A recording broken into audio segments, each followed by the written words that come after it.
Welcome back to the Poppy Library, friends. This is a channel where I'm going to share my garden chronicles, my knitting projects, and my life as an artist.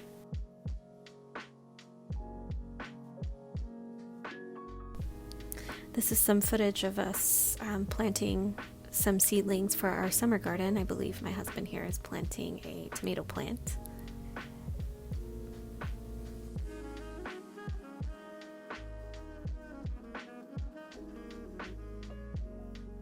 And what you're seeing now is poppy season, which has now come and gone, unfortunately.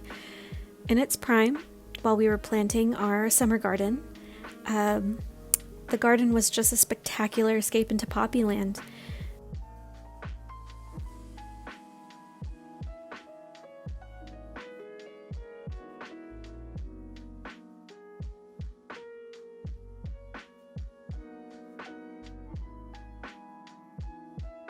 Everywhere you look, there was a poppy here and a poppy there. I'm even going to share you some video of what it looked like at night. Unfortunately, I didn't get poppy videos because of a glitch where I accidentally erased all of them, which is very tragic. All the footage that I have of the poppies in their prime, but you'll get the gist here anyway. Magical is the word that doesn't even cover the feeling when you're walking through the space full of flowers. So this is our vegetable plot in a community garden that we share with others in the Austin community. You wouldn't even be able to tell given the wildflowers all around. And I do mean it when I say wildflowers. All we do is spread the seeds sometimes, like you'll see here, from existing flowers each year and every year. But honestly, they spread their own seeds and they've blown up the entire garden. We just let them grow, and these poppies have gotten bigger and bigger over time, and it's crazy to see how many seeds are in actually one little tiny poppy pod, so it's pretty amazing.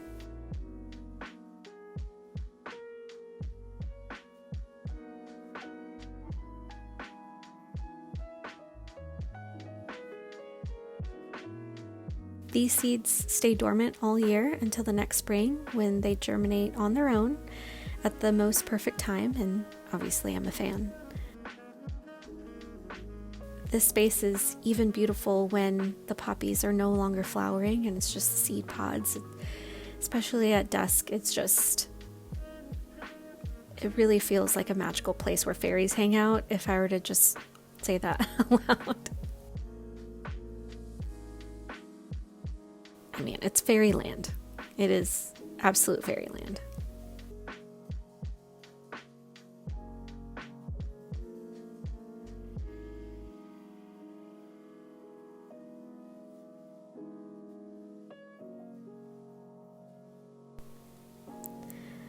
Now with spring come and gone, we're heading into summer, but before we head into summer, it's May rains right now. So we're getting a lot of rain and everything looks green and lush, and I'm really taking it in because come August, everything's going to look crispy.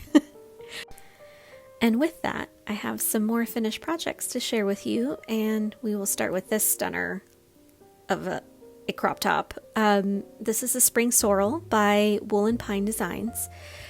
This is a crop DK weight version of their sorrel sweater, I believe, and I mean, it's hands down my favorite knit of all time. First, it's a very clear pattern that comes along with these amazing video tutorials. As a visual learner, I really appreciate any kind of visual example of stitches that I haven't tried before and advice on how to make this pattern fit my body type, which these designers did so well in their pattern. Second, it's a very fast knit due to the DK weight yarn. I mean, I don't need to explain too much about that, but hey, it goes by so fast compared to fingering weight yarn. And third, the yarn. Give me a blue that glows and is a warm tone forever and ever, please.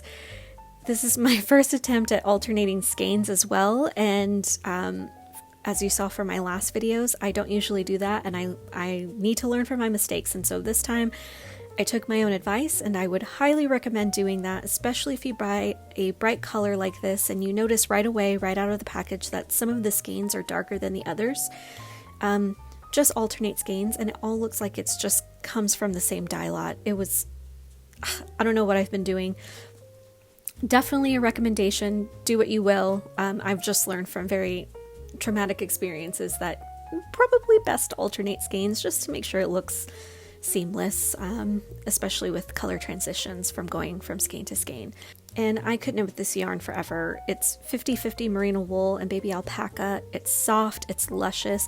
It does have a drape to it.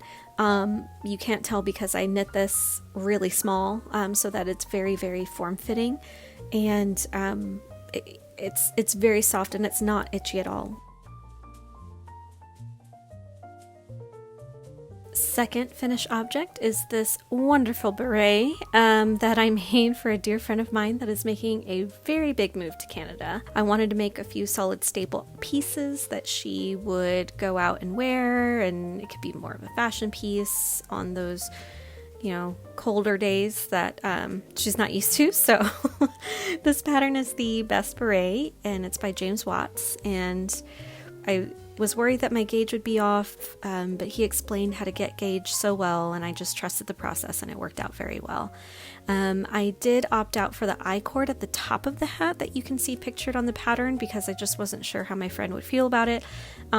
But I'm going to have to knit this again in a different yarn in my stash, maybe brighter color or all the colors, because it's wonderful.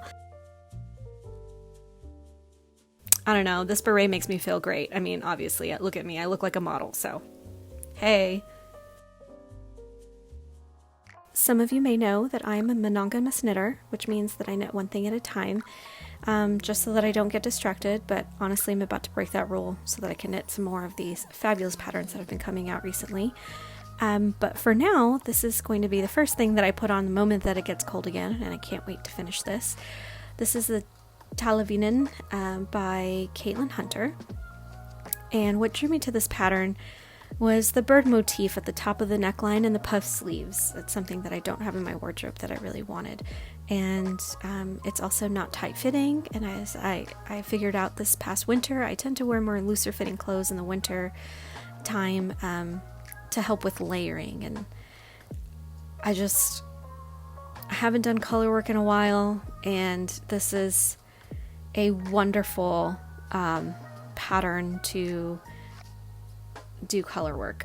My first color work piece was actually a Caitlin Hunter piece, and it helped me figure out how to use tension the right way, and if I needed to use a tool to help me with that, which I do. And I'm going to be doing some tutorials and videos soon where I will talk more in depth about color work and tension and how I find it, and just different ways to make sure that your sweater lays out flat that I've learned this past year. And pretty much every other thing that I love talking about. Those will be coming out in the next few weeks for my dear friends and family that have been asking me to teach them how to knit, and might as well just offer that to the masses. And I hope you'll enjoy them and that they'll inspire you to make the leap into this wonderful art form called knitting.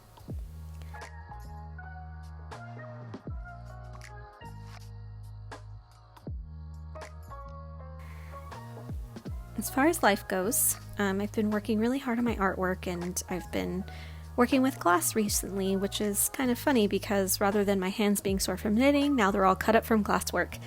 It's a bit rough in my current studio because, we live in Texas and there's just so many dang mosquitoes everywhere.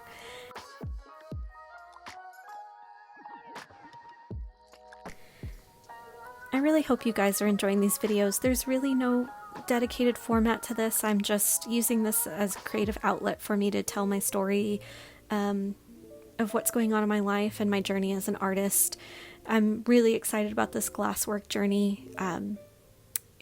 It's a really awesome outlet it's something that I've always wanted to do, and I'm actually getting to do it, and it's so fulfilling, and I can't wait to show you what's going on there and updates on that shop that will be popping up soon. But for now, I just really hope you find these videos very relaxing, and I look forward to updating you every week on what's going on. And until then, I hope you guys stay safe and dry if you're in Central Texas, and just enjoy life.